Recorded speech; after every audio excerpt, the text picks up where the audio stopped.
শ্ৰদ্ধাৰ ৰাইজ কোনবোৰ ব্যক্তি আজি সক্ৰিয় হৈ আছে আপোনালোকে এই ফটোখন চাওক বিমানবন্দৰত যেতিয়া আমি শ্যামকানু মহন্তক গ্ৰেপ্তাৰ কৰি লৈ আহিছিলো এইখন আছিল তেখেতৰ প্ৰকৃত ছবি কিন্তু চৰকাৰখনক বিপদত পেলাবৰ বাবে আৰ্টিফিচিয়েল ইন্টেলিজেন্স এআই প্ৰয়োগ কৰি হাঁহি থকা শ্যামকানু মহন্তক ৰাইজৰ সন্মুখলৈ লৈ অহা হ'ল দুইখন ফটো এইখন ফটো অৰিজিনেল এইখন ফটো ডুপ্লিকেট এই কামবোৰ কিয় কৰি আছে জুবিনক ন্যায় দিবৰ বাবে জুবিনক ন্যায় দিয়াৰ বাবে আপোনালোকে এনেকৈ ফটোশ্বপ কৰিবলগীয়া হৈছে ভুৱা ফটো বনাবলগীয়া হৈছে হাঁহি থকা ফটো এখন আপোনালোকে বনাই দিলে কিন্তু প্ৰকৃত ফটো আছিল এইখন ই কি প্ৰমাণ কৰিছে তাৰ মানে আজি এটা চক্ৰ প্ৰতিটো পৰ্যায়তে একোটা ষড়যন্ত্ৰৰ আকাৰ দি জুবিনক ন্যায় দিয়াৰ প্ৰক্ৰিয়াক এটা অসম চৰকাৰ বিৰোধী অৱস্থানলৈ ৰূপান্তৰ কৰাৰ বাবে প্ৰচেষ্টা কৰিছে এই প্ৰচেষ্টা আমি সফল হ'ব নিদিও আজি এইখন চৰকাৰে সাহসিকতাৰে কাম কৰি আহিছে উচ্ছেদেই হওক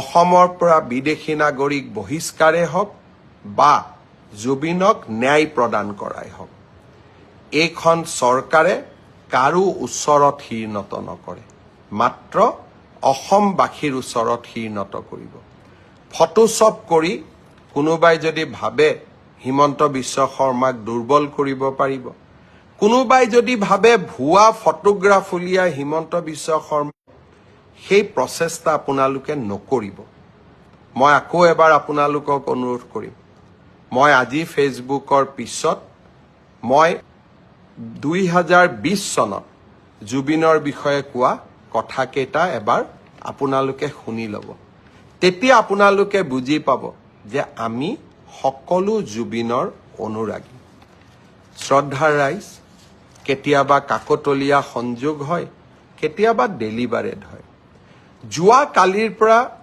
এখন নতুন নাটক আৰম্ভ কৰা হৈছে শ্যামকানু মহন্ত উচ্চতম ন্যায়ালয়ত কেনেকৈ যাব পাৰে কোনোবা উচ্চতম ন্যায়ালয়ত যাব খুজিলে তাক কোনেও ৰখাব নোৱাৰে কাৰণ সমগ্ৰ বিশ্বৰ পৰা আজিকালি ইণ্টাৰনেটৰ জৰিয়তে উচ্চতম ন্যায়ালয়ত কোনোবাই আবেদন কৰিব পাৰে ন্যায় বিচৰাৰ অধিকাৰ সকলোৰে আছে মই মুখ্যমন্ত্ৰী এগৰাকীয়ে কেনেকৈ মানুহক বাধা দি ৰাখিম যে আপোনালোক উচ্চতম ন্যায়ালয়ত নাযাব কিন্তু উচ্চতম ন্যায়ালয়ত শ্যামকানু মহন্তই কি আবেদন কৰিলে যে অসম পুলিচৰ ওপৰত মোৰ বিশ্বাস নাই এছআইটিৰ ওপৰত মোৰ বিশ্বাস নাই ৰাজ্যখনৰ টপ এক্সিকিউটিভ অৰ্থাৎ মুখ্যমন্ত্ৰীৰ ওপৰত মোক বিশ্বাস নাই মোক কাক লাগে মোক চিবিআইক লাগে এই কথাখিনিয়ে যোৱা 5 দিন আগৰ পৰা কোনে কৈ আহিছে অখিল গগৈ ডাঙৰীয়াই মোক লিখিতভাৱে জনাইছে যে অসম পুলিচৰ ওপৰত মোৰ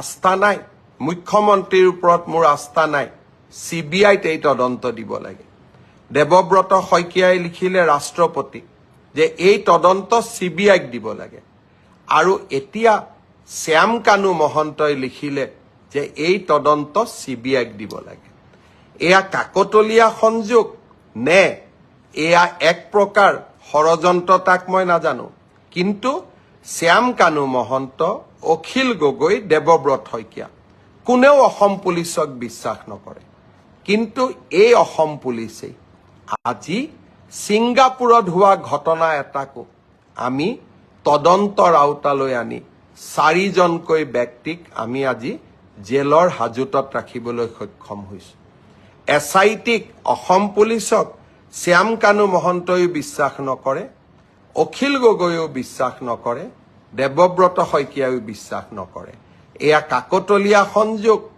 নে আন কিবা তা সেয়া বিচাৰৰ দায়িত্ব আপোনালোকৰ কিন্তু এই অসম পুলিচে অসমত গড় হত্যা ৰোধ কৰিছে এই অসম পুলিচে সন্ত্ৰাসৰ বিৰুদ্ধে অসমক জয়লাভ কৰোৱাইছে আৰু এই অসম পুলিচে জুবিনৰ ন্যায়ৰ বাবে আমি সকলো কাম কৰিম এই কেইটা দিনত কেইজনমান ব্যক্তিয়ে অসম পুলিচে ক'ত ভুল কৰিছে তাক লিখিব আৰম্ভ কৰিছে।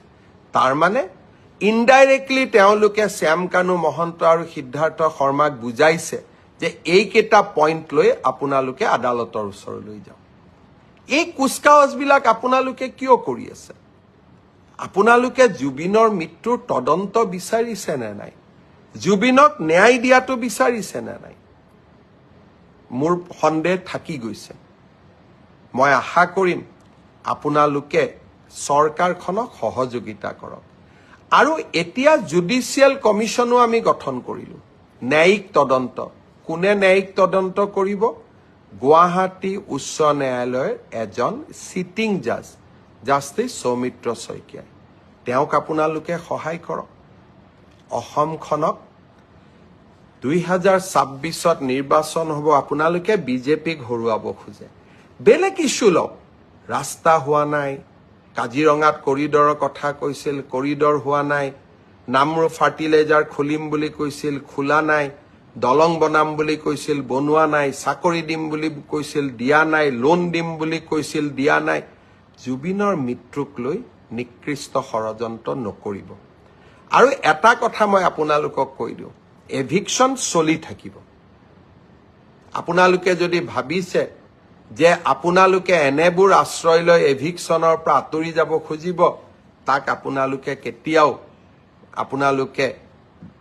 কেতিয়াও মানি ল'ব নোৱাৰিব। কাৰণ আমি আমাৰ জাতি মাটি ভেটি সুৰক্ষাৰ স্বাৰ্থত আমি অটল হৈ থাকিম। আৰু আপোনালোকে মোক কেতিয়াও ডাইভাৰ্ট কৰিব নোৱাৰিব। আৰু মই ডাইভাৰ্ট নহওঁ। মই জুবিনকো ন্যায় দিম আৰু অসমৰ জাতি মাটি ভেটি ৰক্ষাৰ বাবেও মই অক্লান্ত সংগ্ৰামত নিয়োজিত হৈ থাকিম। আপোনালোকক মই প্ৰত্যাহ্বান জনালোঁ, চেলেঞ্জ কৰিলোঁ। আপোনালোকে আপোনালোকৰ নিকৃষ্ট খেলখন খেলি থাকক। অসমবাসী ৰাইজৰ অজস্ৰ আশীৰ্বাদ মোৰ মূৰৰ ওপৰত আছে। মা কামাখ্যা, মহাপুৰুষ শ্ৰীমন্ত শংকৰদেৱৰ আশীৰ্বাদেৰে আমি অসমখনৰ জাতি মাটি ভেটি ৰক্ষা কৰিম। এভিকশ্যন চলি থাকিব, বিকাশৰ কৰ্মযজ্ঞ চলি থাকিব আৰু জুবিনক